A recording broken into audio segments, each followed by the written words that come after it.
Daniel desapareceu 3 meses, 2 dias e 8 horas depois do seu aniversário.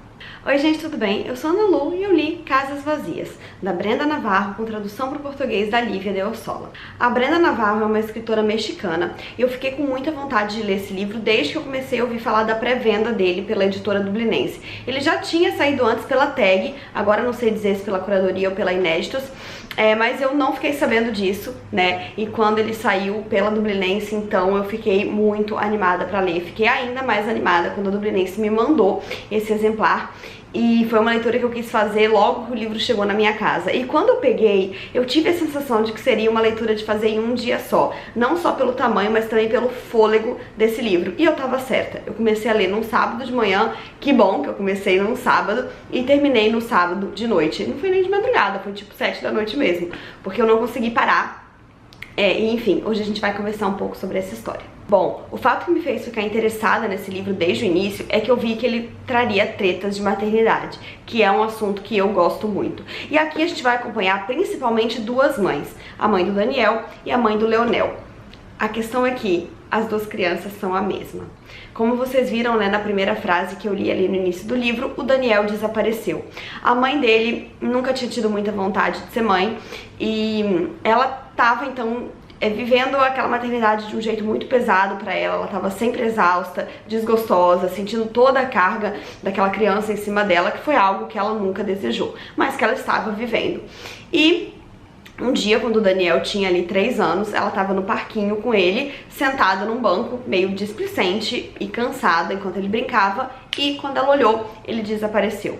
E aí, então, a gente tem a outra personagem dessa história, que era uma mulher jovem, que sempre sonhou em ser mãe, e tava querendo também salvar um relacionamento ali bastante frágil, vê aquele menino no parquinho, se apaixona por ele, simplesmente pega ele e leva pra casa e acha que assim ela vai resolver todos os problemas da sua vida.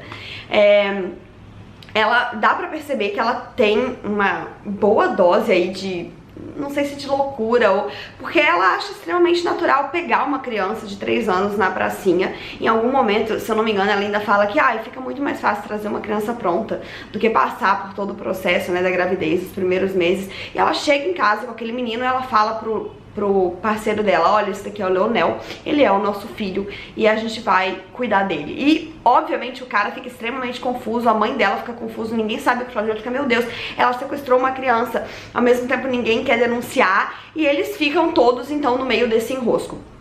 E a partir disso o livro vai intercalando capítulos. A gente tem capítulos então com a mãe do Daniel vivendo esse pesadelo dentro do pesadelo, que é o sumiço, né, o sequestro de uma criança que ela nunca quis ter, mas que afinal de contas estava ali e era o filho dela, enquanto ela ainda tem várias outras cargas de outros problemas de família.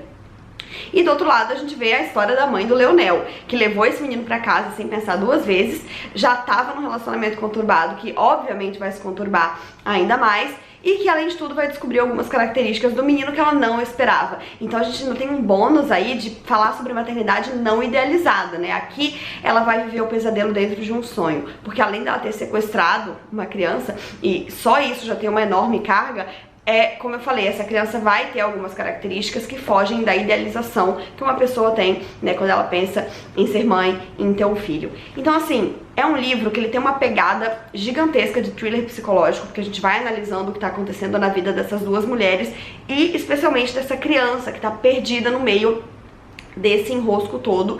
E é um livro, sim, também extremamente reflexivo. Além da história dessas duas mães, a gente tem pinceladas, né, de outras histórias de maternidade que aparecem nessa história e que não deixam de ser menos potentes. Inclusive, o título desse livro, que eu achei fortíssimo, vem de uma conversa que se tem com outra mãe aqui, e que diz o seguinte: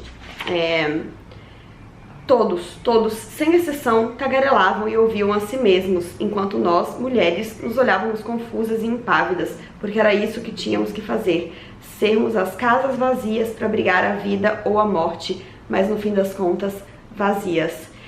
Então assim, eu achei um livro extremamente potente, mesmo que tão curto. Eu acho que a Brenda Navarro acertou muito no tom. Eu já fiquei muito curiosa para ler obras dela.